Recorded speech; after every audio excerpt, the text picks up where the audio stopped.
You wanted the best, you got the best. The hottest podcast in the world, True Crime Monkey!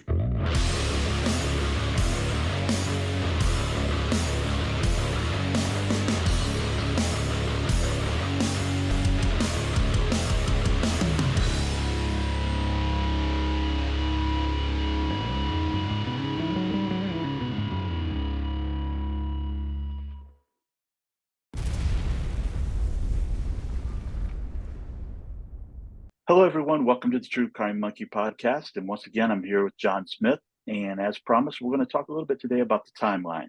In our last episode, we did the going back to UMass. We talked about some of the things that Maura may have done before she left campus. But this episode is going to be more concentrated on what she did once she left campus. So once again, hello, John. How are you doing today? I'm doing very good, Jeffrey. How about you, sir?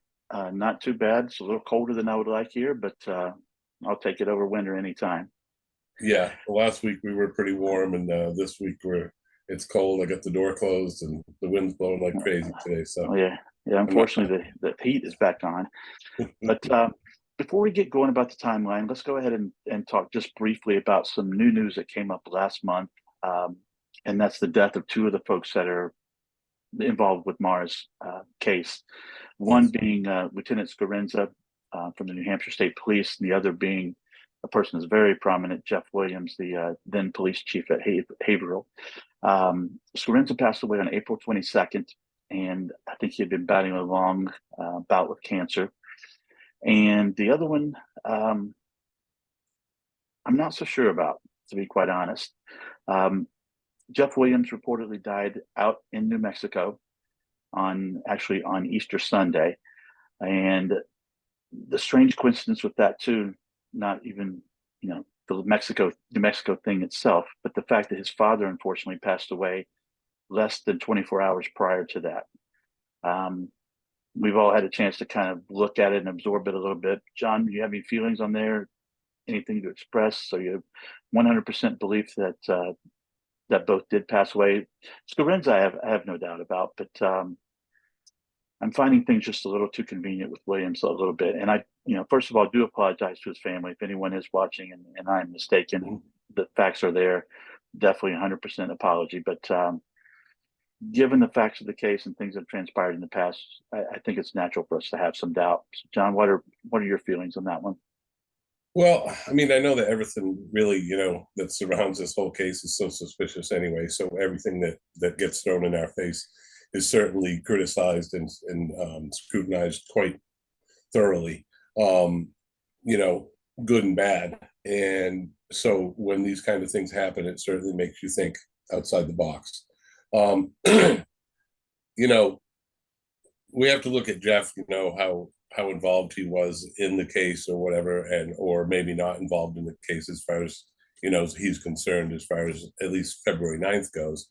But there's disagreements on that as well. But as far as his passing away goes, he sold his house, he moved out there, he's only been gone for 6 months, and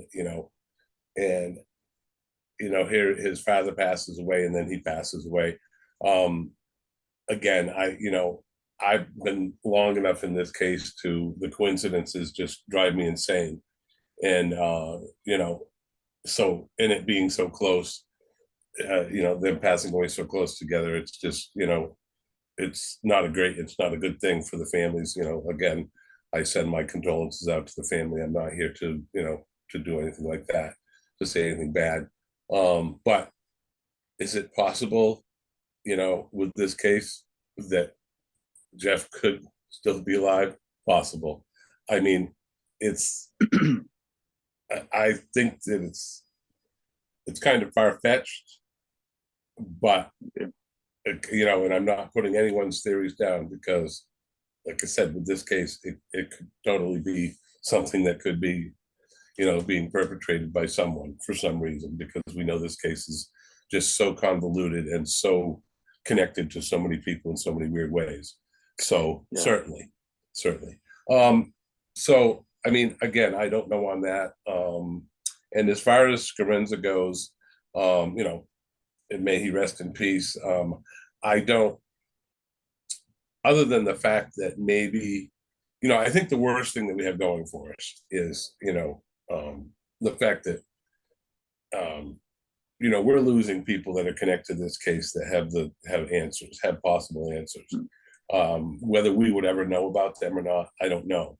But, we've just lost so many people, and I mean, Cecil Smith and Butch Atwood and, David Wysocki, who lived just down the street, another person who knew Butch Atwood, and the Marats, the Marats, and, I mean, Mr. Belia, I can't think of his first name, all these people that had information or whatever, they just seem to keep, going away.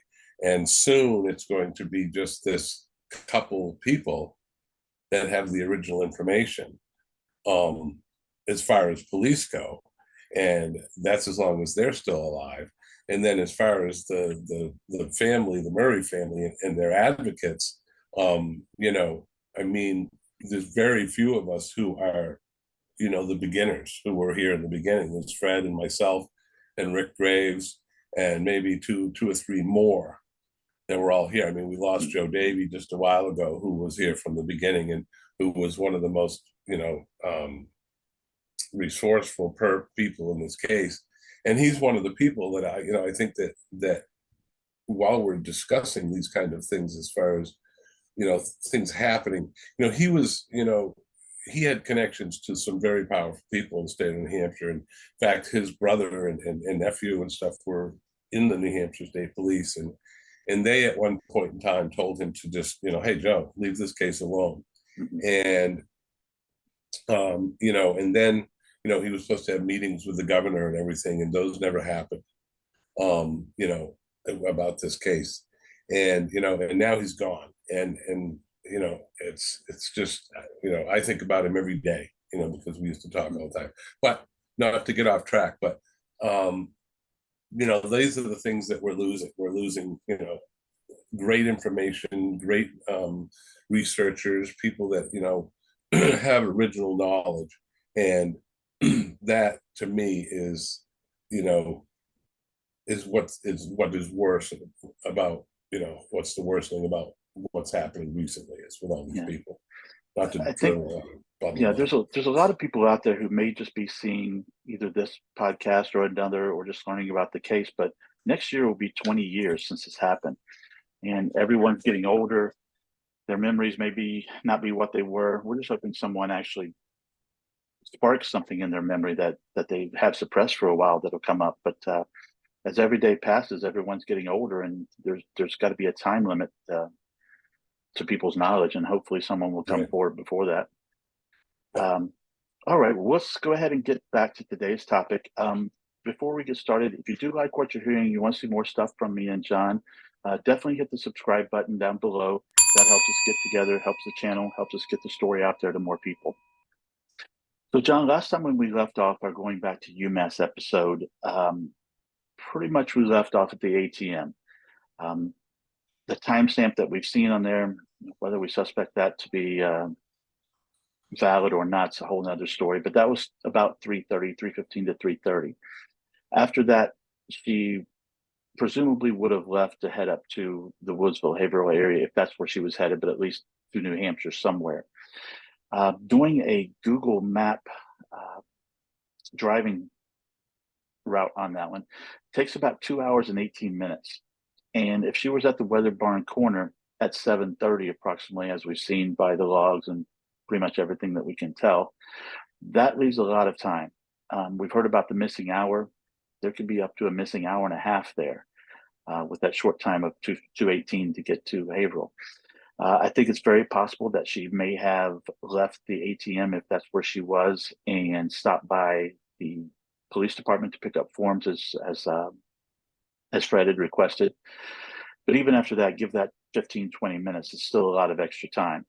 Do you have any input into that, John? Do you think it's just a coincidence? Did she stop and eat? We think she probably stopped for gas based on what we see with the fuel tank. But other than that, we really don't know a whole lot. Yeah. Well, I think what a lot of people have assumed for all these years is that Maura Murray left UMass at 4:35, let's say 4:40 p.m. on February 9th, 2004, because the last phone call was at 4:37. And I have always said, just because that was her last phone call doesn't mean that she was still at UMass. We have to look at, like you said, when she was at the liquor store and when she was at the ATM. And, if she was at the ATM last, and you said at what time? Between 3:15 and 3:30 at the ATM. Okay, so 3:30. And she'd already been to the liquor store, correct? I believe so, yes. Okay. Or I'm sorry, no, she hadn't, because she took out money, then went to the liquor store. Oh, okay. Which let's is right say, there in the same shopping center. Yeah. Okay. So let's say so 3:30, we add on another 15 minutes to that for the liquor store. So we're talking about 3:45. So, to me, I think that it could be that she could have left then, which is our hour, that they all talk about, this supposed missing hour, which, where is this missing hour again? Is the missing hour in Massachusetts, or is the missing hour in New Hampshire? So did she leave Massachusetts at 3:45 the minute she, and then at 4:45 or 4:40, 4:37, as she's on the road, which she wouldn't be that far up 91 yet, she probably would have still been on her phone plan and not into roaming. And she called to retrieve her messages. I think that's what that last phone call was. So she could have already been on the road at that point in time. So you have to look at it both ways. And like I just said, was the missing hour, are we missing that hour from her being in Massachusetts, or is it up here in New Hampshire? We do know that if the Saturn was, let's say, 7/8 full of a tank of gas, that more than likely she stopped pretty close by. And my general assumption is that if she drove 91, she got off exit 17. There's a sign right there before you get off the exit that says gas, food, and that's for P&H truck stop. As you get to the end of that exit, you can see P&H truck stop, because it's a great big place. It's right just on the other side of the highway. That, in my mind, if we go back to the thoughts that Maura was not as familiar with that section of route, like say Woodsville and Route 112, she wouldn't know where the next gas station would be. Yeah, she would take something very, very visible and close to the interstate. So if you saw that and I said, I need gas, and they got food, which maybe she popped in, she got gas, maybe she walked in, there's food to get there, the nice little diner, she could have grabbed a sandwich to go. So, that kind of takes up a little bit more time. If she just stopped and got gas, let's say that's another 10 minutes. So you're not really, taking a lot of time off the whole thing. But we do know that the first phone call about her, or the Saturn, being in the Haverhill area is at 7:27 when the phone call comes from Faith. Right. So let's go ahead and skip up to that part. Like I said, everything before that is mere speculation. There is some time in there that she did something to occupy her time, if the 7:30 time frame is correct. Right. But there's where we are at 7:20. I believe it's 7:29, 7:26. The call from Faith Westman goes out that there's a car that's at the weather barn corner in the ditch, facing the wrong way. That call is made out. Trying to look them up. Folks see me looking up. I'm looking at the logs I have on other screens here. So the first person that's notified, and that goes out from the dispatchers, Rhonda Marsh, goes out to Cecil. And excuse me, Cecil call goes out at 7:29 and 7:29 31 seconds, and Cecil is en route 5 seconds later at 7:29 36, and by the logs he arrived at 7:46 and 20 seconds. And we'll get more to that here in just a moment about his arrival and some theories there. But I know that you elaborate more on this, John, because I know you and I talked about this several times. The police are called out at that time. However, we both know that it's general practice that the fire and rescue these days are all called out when there's a potential accident. But that didn't happen here. So, John, you want to go ahead and elaborate a little bit on that? Cecil's arrival and the infamous 13 minutes it took to dispatch the rest. Well, I think this is one of the most important parts of this whole case, as far as I'm concerned, is the infamous 13 minutes, and I call it a matter of life and death.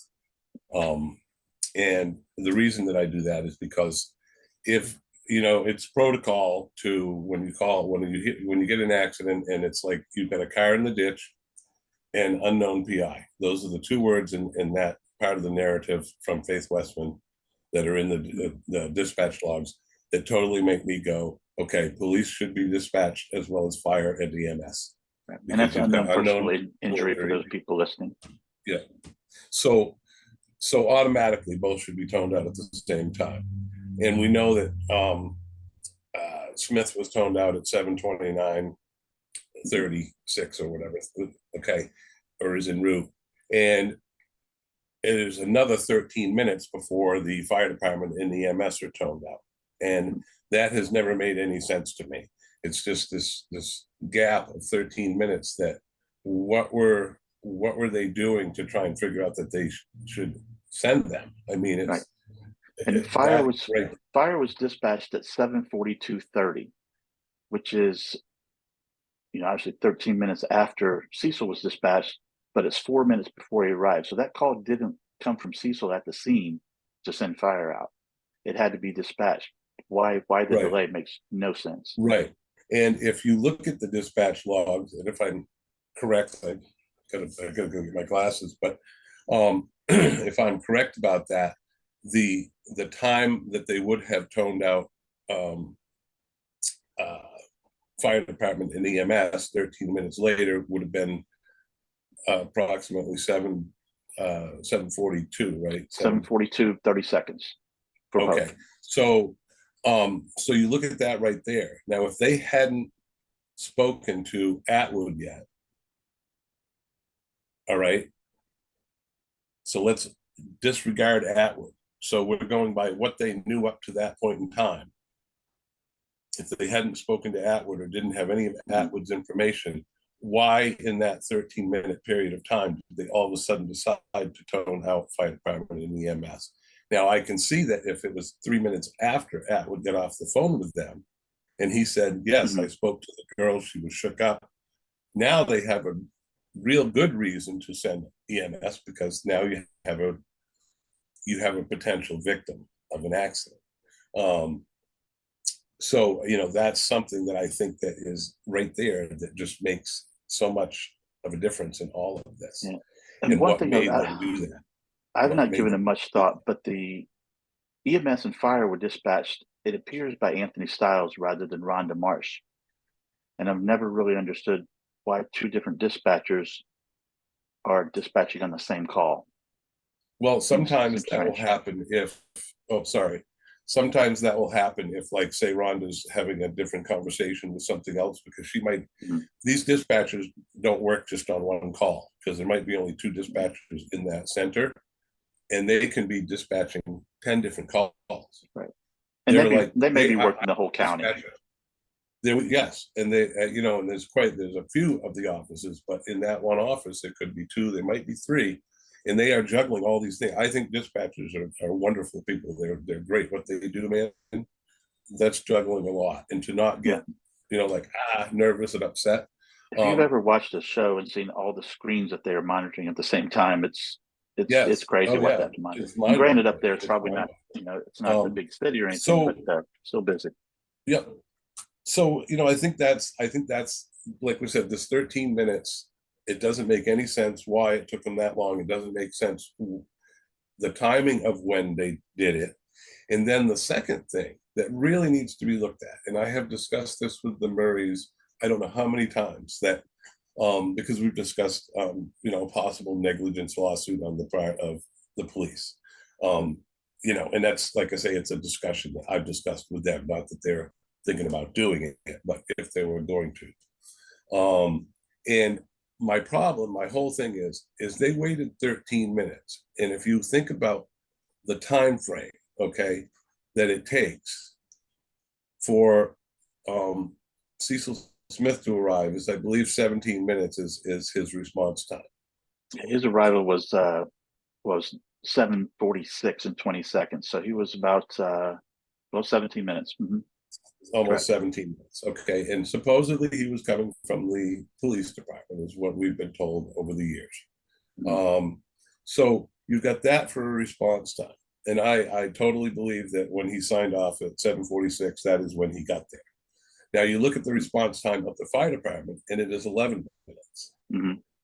Okay, so if they had toned out the fire department and the EMS at the same time they toned out the police department, fire department and EMS would have arrived on scene first of all. They would have arrived on scene 5 to 6 minutes before the police would have. Yeah, they arrived in 12 minutes.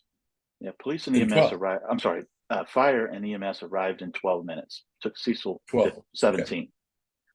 17. So 5 minutes. So that is the time that everyone's saying that the driver of the Saturn disappeared, is in this 5-minute time frame, which to me, if fire department and EMS would have been toned out at the same time, they probably would have been there and found the driver of the Saturn at the scene. Very possible. And I think that to me is negligence on the part of because of the timing of the response time for the calls. Mm-hmm. And it makes me wonder if part of the putting Cecil in the SUV and at the scene earlier is to cover up for part of that negligence. But I still don't think it covers up for it, because, if you get there and there's nobody there, it still doesn't make you disregard calling out fire department. Right. We'll get to the reason why the other story and Cecil being there at 7:35 in just a second. But even if you did, then fire and EMS still were delayed 7 more minutes. So that just makes no sense. If Cecil would have gotten there at 7:35, even if he were to say, "Hey, get fire and EMS out here," there would have been 1 minute, maybe 2 at most, not 7. Mm-hmm. But like you said, there is another. I don't even want to say if I want to justify it by calling it theory, but a story put out there mainly by Art and Maggie to give explanation as to why these times don't fit. And it came out, I don't know if the story came out after the Oxygen series came out, but they tried to put Cecil in the SUV at the weather barn corner at 7:35, which, if you've been looking at this at all, it just doesn't seem possible. John, what's your opinion on that and reasons why they came up with that story? Well,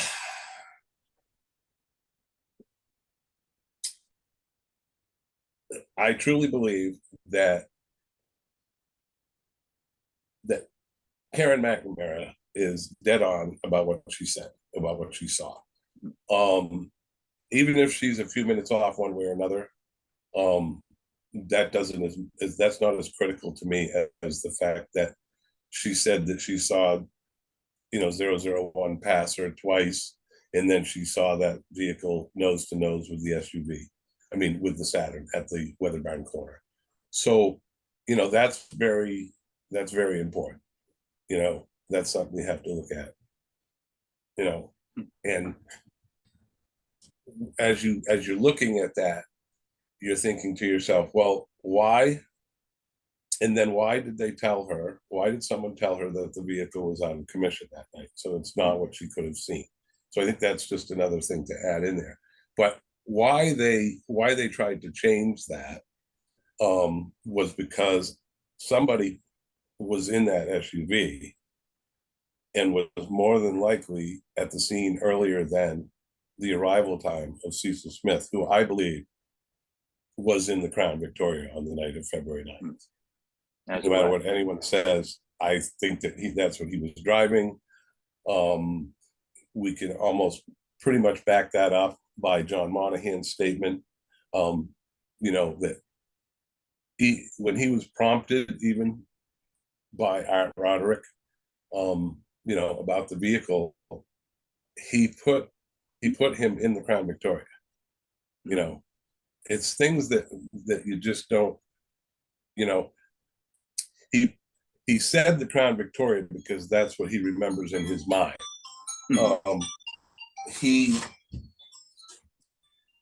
If he didn't know or if he couldn't remember, I would say I can't remember. Right. All right. That's what I would say. I'm sorry, I just can't remember. But in his mind, in the back of his mind, he remembers seeing that the Crown Victoria was there. Yeah, and there's another thing there, and I even tried to justify what he said to play devil's advocate a little bit from what you saw on the Oxygen series when he said, "That's not what I saw." There is some bit of, he could have been alluding to something else. However, if you go back and read the transcripts of everything that was not published in the Oxygen series, it will leave you with much more certainty that he was actually talking about Cecil being there in the Crown Victoria, in the sedan. A lot of that, unless you do some research, you won't know about that. The average person who just watches the show, they're not going to know about the transcripts that weren't that cut up in editing. So, yep. And again, and you're right into the John Monahan thing. It's like John Monahan said that, when he got there, he saw the Saturn into the tree that the ribbon is on. So that is another fabrication of some sort. Either he did see that or he didn't see that, but we know that that's not the trees. And there's barely anyone who puts her car at that tree. Supposedly it was a set of 3 trees further to the east. So what is that all about? What do you have to go with by that? Is John Monahan just paraphrasing from stuff that he's heard because he doesn't remember about that because they want us to believe that the car hit a tree? And then the other thing that you have is the whole Monahan saying something about Smith telling him that she was drinking out of a soda bottle filled with alcohol. And how could he have told Smith that? Or how could Smith have told John Monahan that if the Saturn was still there and hadn't been moved yet? If it hadn't been picked up by the wrecker? From my recollection of the case, the first we heard about the soda bottle that was under the car and was noticed when the car was towed onto the wrecker. So there's no way Cecil could have known that when Monahan pulled up because the car was still reportedly in the ditch. There wasn't a wrecker there yet. Right. So it hadn't been there's definitely some conflict. Yes, there's conflict as to where, when, and if that bottle was found. Yeah. Okay.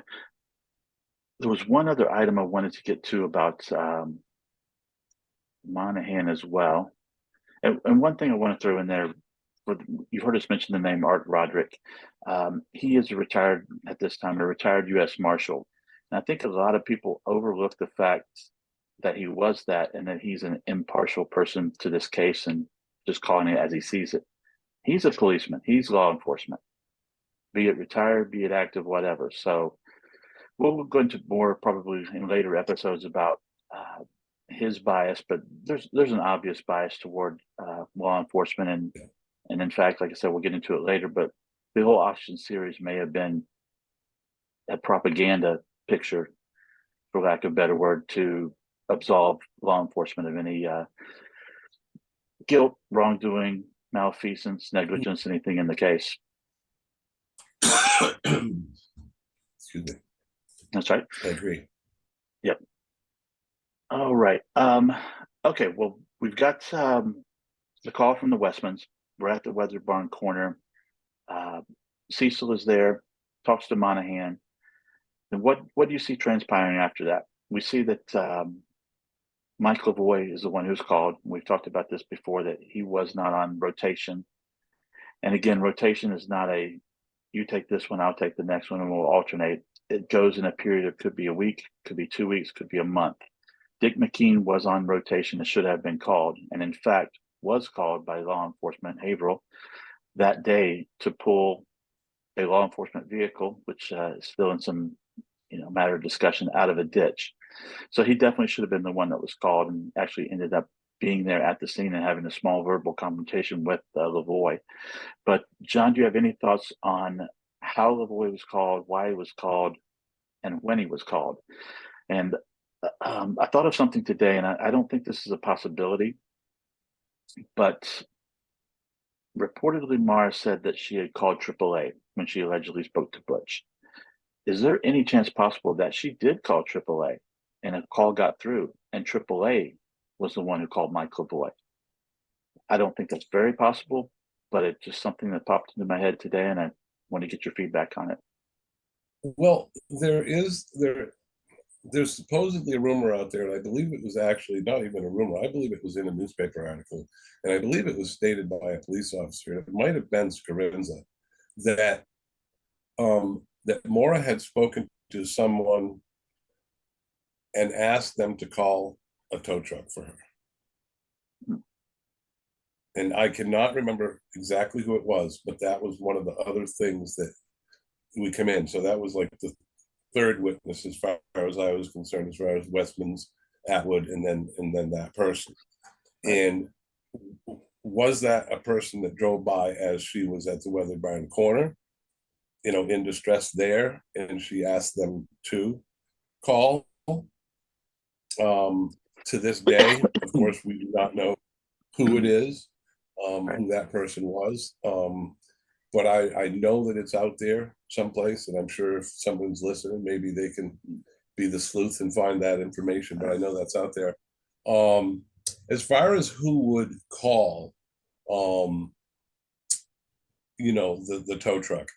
So what happens is all of a sudden, let's say Cecil Smith, because the minute they find out that there's an accident, they don't say, we got to call the wrecker, because the police has to go, they have to make their determinations. If it's bad enough, they might have to do measurements that night, and take pictures and do all this stuff. So they don't, all of a sudden the police officer will call dispatch and go, I need a 1028, which is a wrecker, to the Weather Barn corner. And then dispatch is the people who call the people in rotation. So whoever it would have been, Rhonda Marsh or Stiles, would have called, should have been Dick McKean, because he was the one in rotation. And it ended up being Mike Lavoie. To this day, even after you and I spoke to both Mike Lavoie and Dick McKean a few years back, we didn't get any resolution as to why that would have happened, other than I think Dick McKean said something about, small town stuff, that kind of stuff. Yeah, he did make that comment, and what he was alluding to was police have their favorites. So, yes. Yeah. And again, it makes. I was going to say one other thing that I forgot about when we were talking about the sedan and what Cecil may have been driving. There are still the alleged 7 pictures that we have not been able to see. And I think in those 7 pictures, there's obviously something that they don't want us to see. And I think 2 of the biggest possibilities, at least for me in here, is number 1, what Cecil was driving. And number 2, I think that other person who is the alleged witness that was there at the scene, who that person is. I think those are things that they don't want seen by the public. I think that's a good possibility. Okay. I think that's a really good possibility. I mean, it makes no sense as to why not. Now, they did show them to Julie, but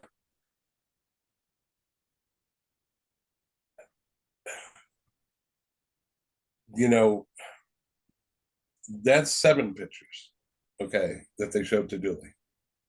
And we've been told they took 7 pictures. Do we know that that's all the pictures that were taken? No, we don't. Were all the pictures taken? Were the 7 of the pictures taken totally at the weather barn corner? We don't know. Were some taken at Michael Voy's garage? We don't know. Were there more than 7? And if so, were there, where were these pictures taken? Because again, I personally don't feel that the Saturn went off the road at the weather barn corner. I don't believe that there was any tire tracks leading up to the trees at the weather barn corner.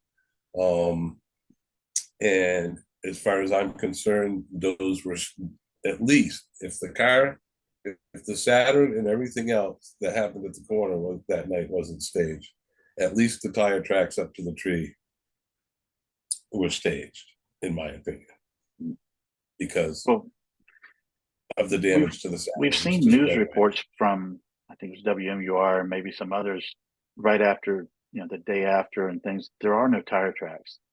So yeah, I'm a little skeptical about the tracks myself. And if anything there, I think it may have came from the car being moved, not from coming somewhere and ending up in that location, but that car being moved at that location causing the tracks. It just doesn't make sense.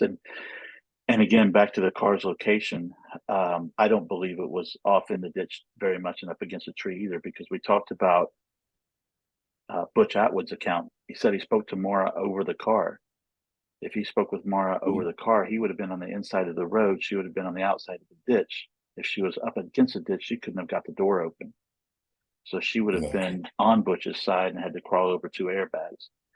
So I don't know if I believe Butch or if I believe the car wasn't against a tree, but I can't believe both at the same time. Yeah, and I think while we're right there, I think that's another thing. I believe in the Westman's statements, that once they saw the bus pull up and it would have been parked, so you would have had a 30 to 40 foot bus parked in front of the Saturn, they would have had no view of the driver of the Saturn. They would have a view of the bus driver, who they didn't know who it was until they found out later it was Butch. They said it could have been either him or Barbara, which it could have been either one. And I'm sure the police probably know the answer to that question, because they probably went and talked to first student and got the answer to that question. But so we have the Westmans stating that they didn't really know who was driving the bus, and then you've got this big bus parked in front of the Saturn, but they're the ones who, in their statement, said that the driver was out talking to, in their statement, which I released recently, that the driver was out talking to the bus driver or whatever out of the vehicle. Now, how would they know that? They wouldn't. They could not. You can't could not have seen it. Bus. You could not have seen what was going on with the driver. No. Of the Saturn. For those people who have been there and seen the angles, there's no way that even if Butch would have pulled up to the front of the Saturn, I don't think you could still see the driver talking to Butch from the angle of the Westman's house. It's too far up a little bit from that kitchen window. If it would have been straight across the street, more toward the weather barn, you absolutely could not seen them because of the bus being there. So the logistics of a lot of this stuff just doesn't match up, and never has, and nobody's really given a reason that's believable. We get plenty of reasons and theories, excuses, whatever the case may be, but they just don't add up when you really think about it. No. Even going back to some of the things we've talked about the black box in the car and the things, the timing of things in there. Once you do the math, you realize the car could not have traveled that distance in that amount of time. If you think things through, they just don't make sense. And I think that's the big thing people don't focus on, is because trust me, you've been here enough years. I've been here almost 20, and it's fucking overwhelming. Excuse my English, but the time frame and everything that goes along with that It's overwhelming because it's not straightforward. And you have to look at it from every different angle because it's just not right in front of your face. What you look at in front of your face, you look at it and you go, oh, okay, yeah, sure. That makes sense. But when you put it all together in the big picture, when you add in the statements and the from the Westmans and the Atwoods and all that stuff and people that drove by and saw what they saw, it doesn't make sense. Yeah, angles It just of the doesn't dents make on the sense. It car. never will. No, It never and will make sense like this. even back to dents on the car. There's no way if the car went around the corner, spun, how did she get the dent on the hood? It didn't. It wouldn't have hit anything other than on the sides. So Yeah. there's a lot there that doesn't make sense when you add it up. But let's again get back to where we were at the corner. Might as well skip up to the time that Mike Lavoie does arrive, gets the Saturn loaded up, and some of the question was it a flatbed? Was it not a flatbed? It definitely was a flatbed truck. Even Mike said that when we spoke to him. Yes. Once it leaves there, John, go ahead and elaborate what happened after that point, after he towed it, where he towed it to, and how long it stayed there, etc. And some other things that happened that night that took folks away from the scene there at the Weather Barn corner. Mhm. Well, I think the first thing that we need to know is that when a person runs a tow company like that, they show up at the scene and they put the vehicle up onto the roll off, what I call them, roll off flatbed, and they'll pick up like the big parts. Let's say that the front bumper, that plastic front bumper on the bottom, had been broken off. They would pick that up and they would like throw that inside the vehicle and throw it up on the deck of the thing and bring it with the vehicle. As far as like if there was broken glass, little fragments of stuff or whatever, then usually the fire department sweeps that stuff up to the side of the road.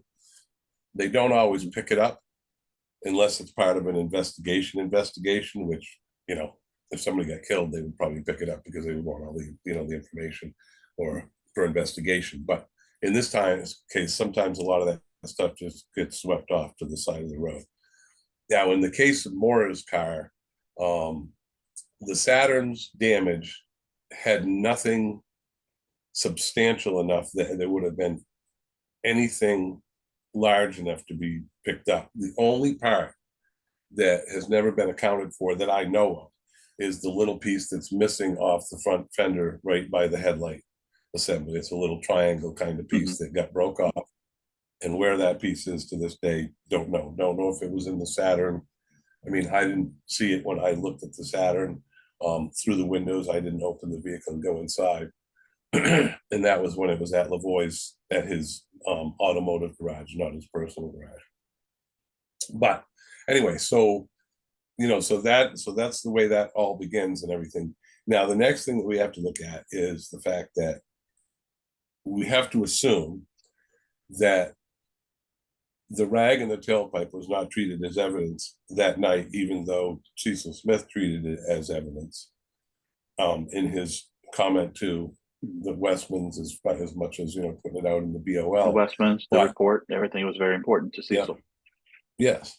And then when Fred Murray and Bill, I believe it was, now I know that it was Bill Roush that went with him on Wednesday or on Friday the 13th to view the Saturn at Mike Lavoie's personal garage, the rag was still in the tailpipe.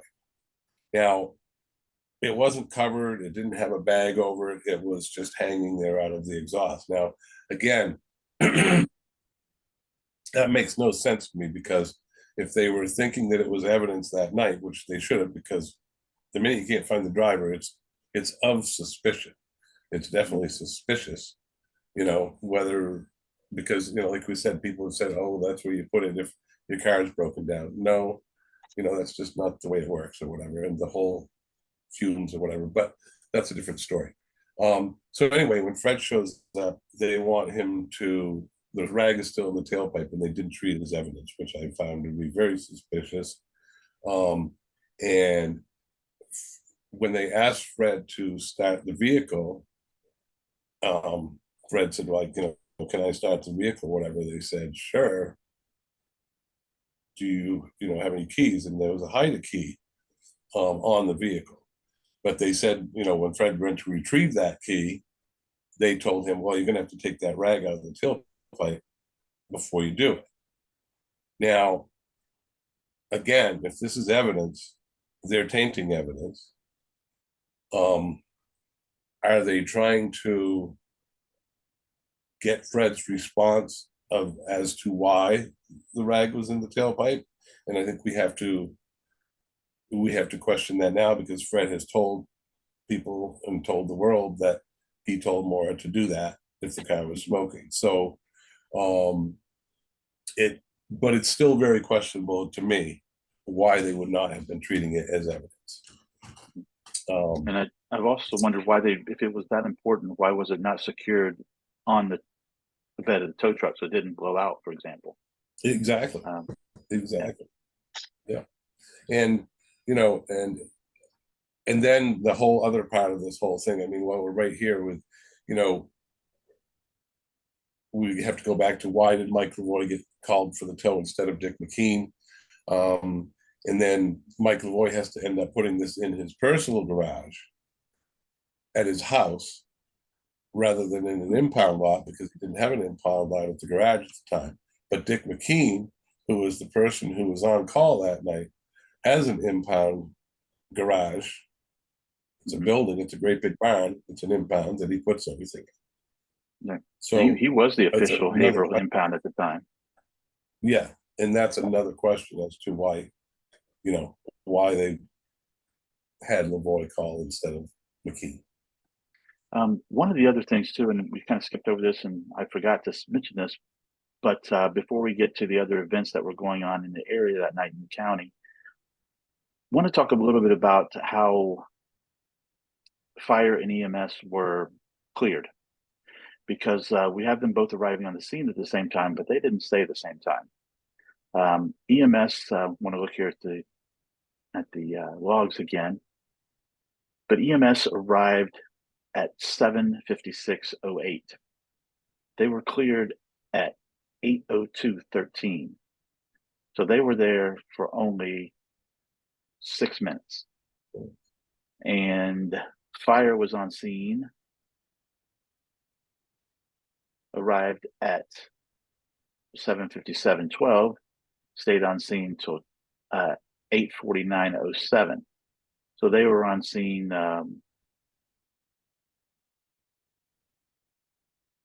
52 minutes, but yet EMS was only on scene 6 minutes. You have a car that supposedly slid around a corner. You have a bus driver who allegedly told the policeman that someone potentially could have been drunk, may have been drinking. You've got a policeman that says he found a bottle with liquor smell in it, so that should tell him someone's drinking.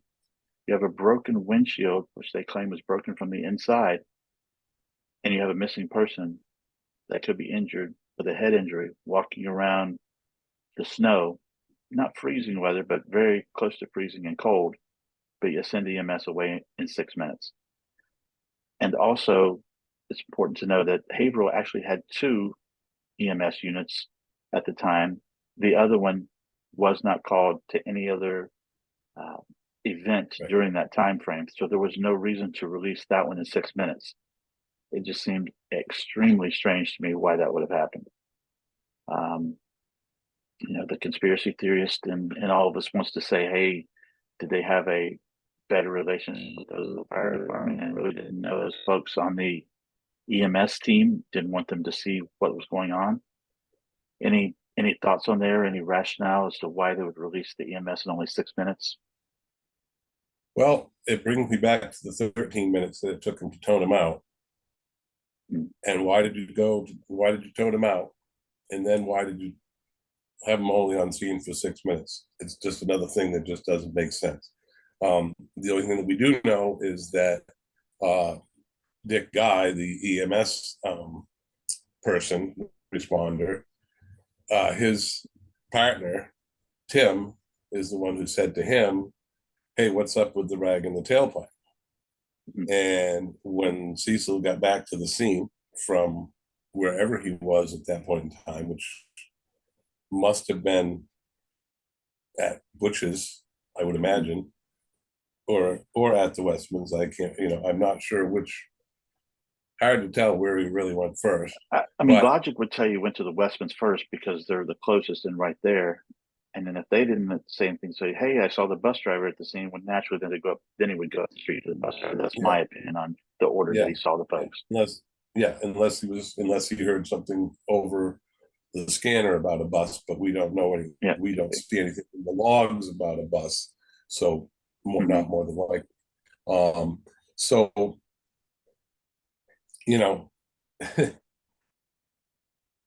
yeah, I just I don't get it. I can't put that one. I can't put that together. It's just, and not that it has anything to do with what may or may not have been happening. I think folks that are listening and have looked at maps need to know that the fire department was located basically almost in front of Butch's house at the corner of 112 and Bradley Hill. They were not right there on the scene at the Weather Barn corner. So you had Cecil with his blue lights on there at the scene, and then you had fire department with the big truck at the corner of Bradley Hill and 112 to divert traffic around that. So they weren't on it, and while they probably could see the scene because with the blue lights flashing and the lack of light there is up there, you would see shadows and things, but I'm not sure you'd see the detail of what was going on. But for those who are wondering, was fire department right there in the corner with their lights shining and everything? No, that was not the case. So that area from the time Cecil arrived till fire was dispatched was basically lit up probably only by Cecil's floodlights and his blue lights. So we don't know what could have been seen. Yeah, but I'll let you get back. I'm sorry. Go ahead. Yeah, and I kind of lost my train of thought there before, but so we know that Dick McKean and Tim seeing the rag before Dick Guy did.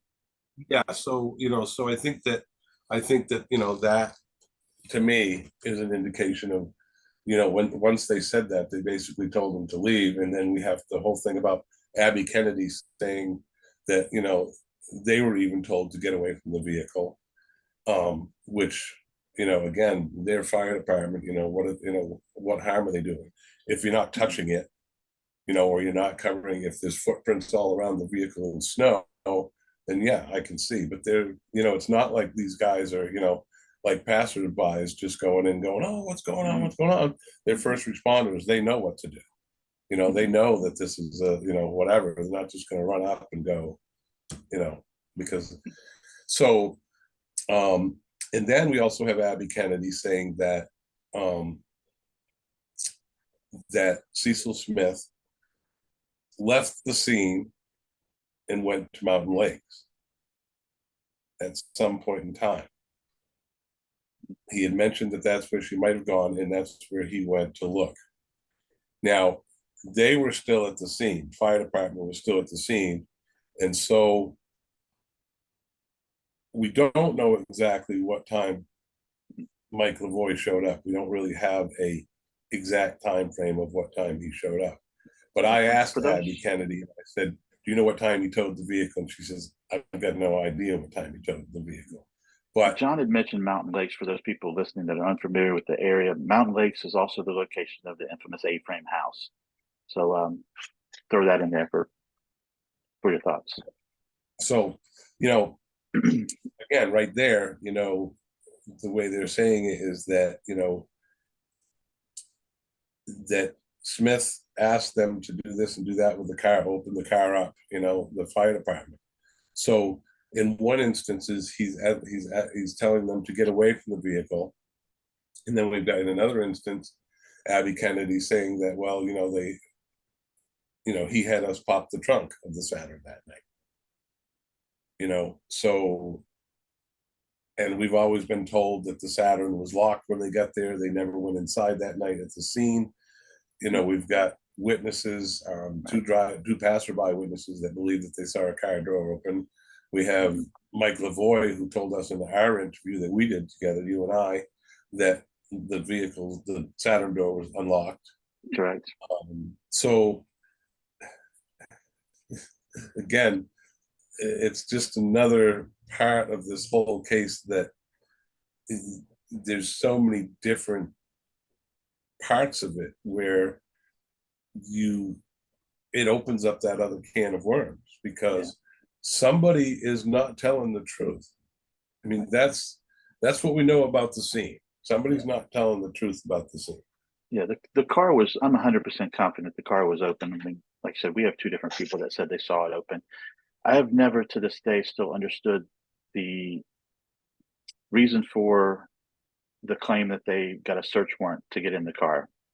Why was that Lavoie's?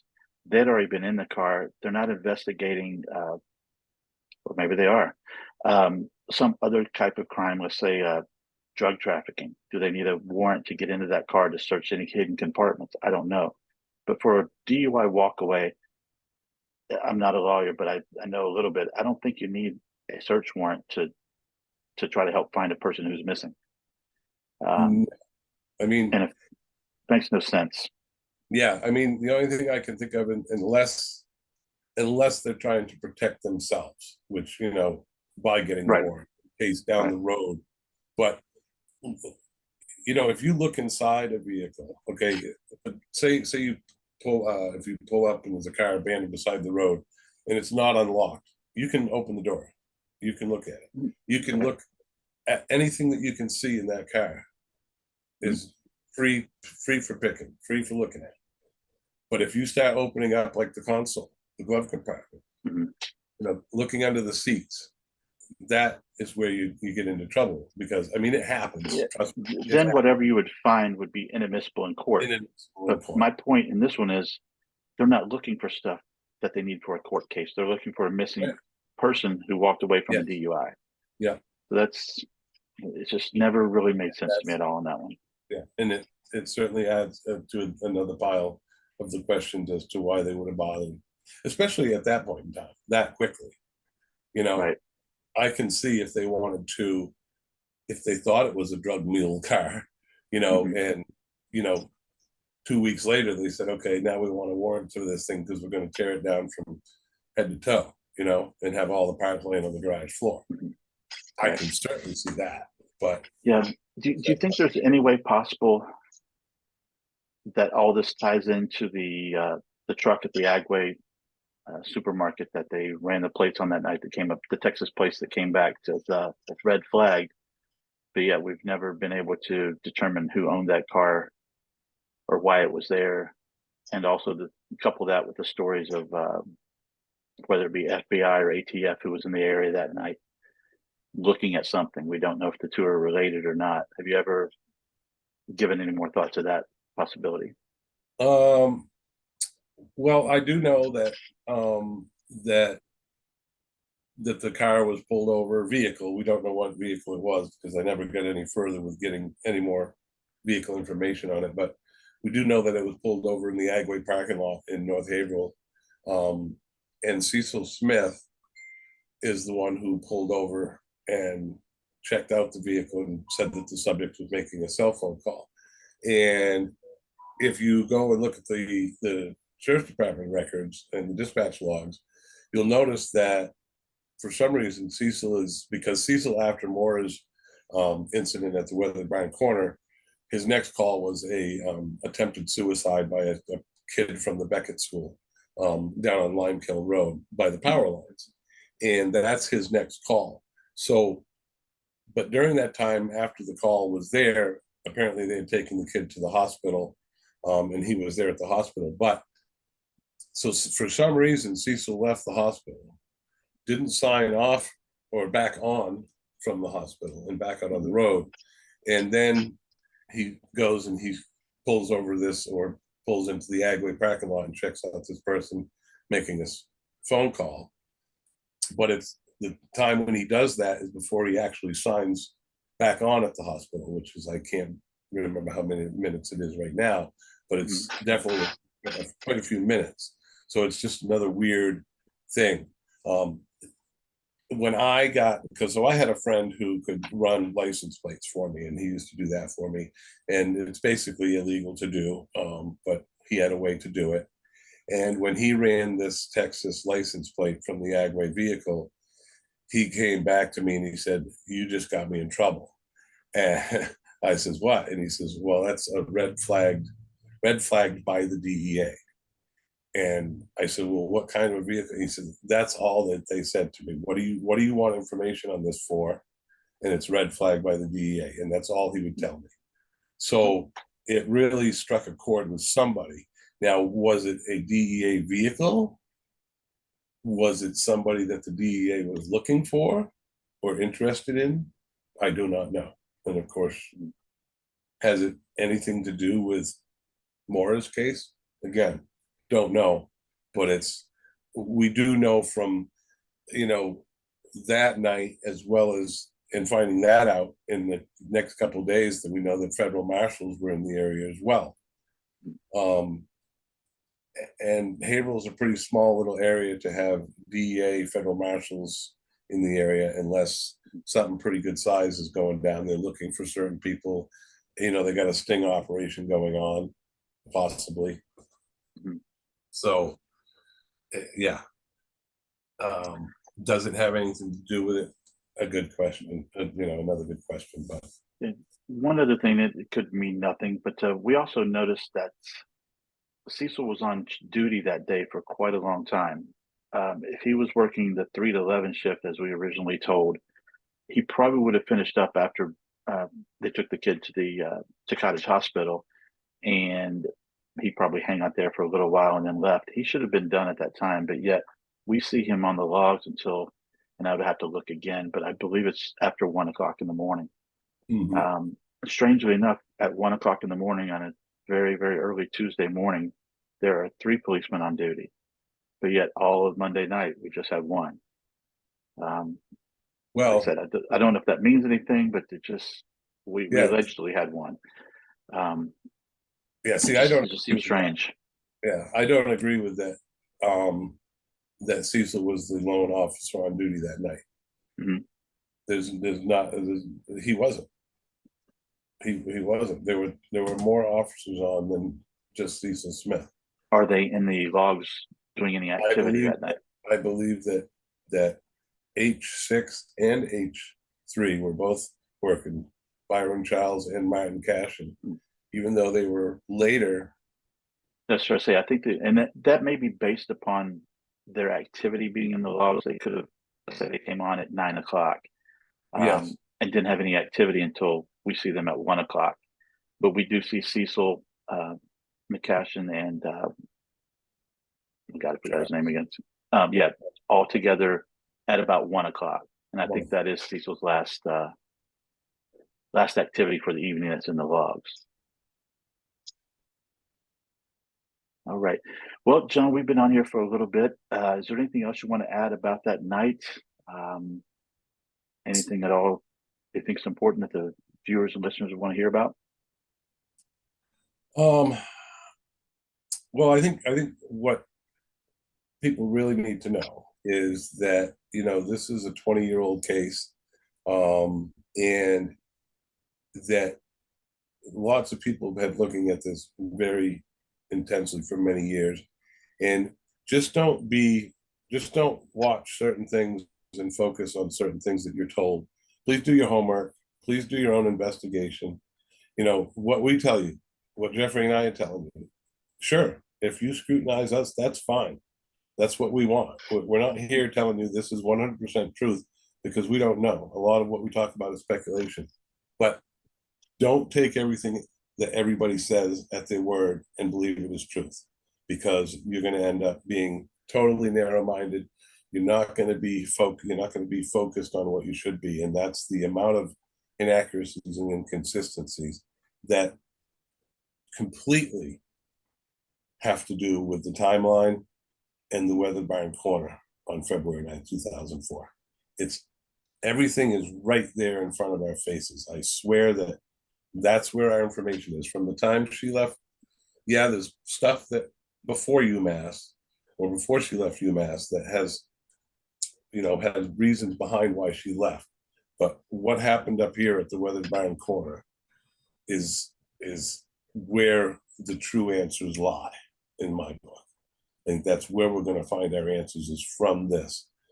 We might be more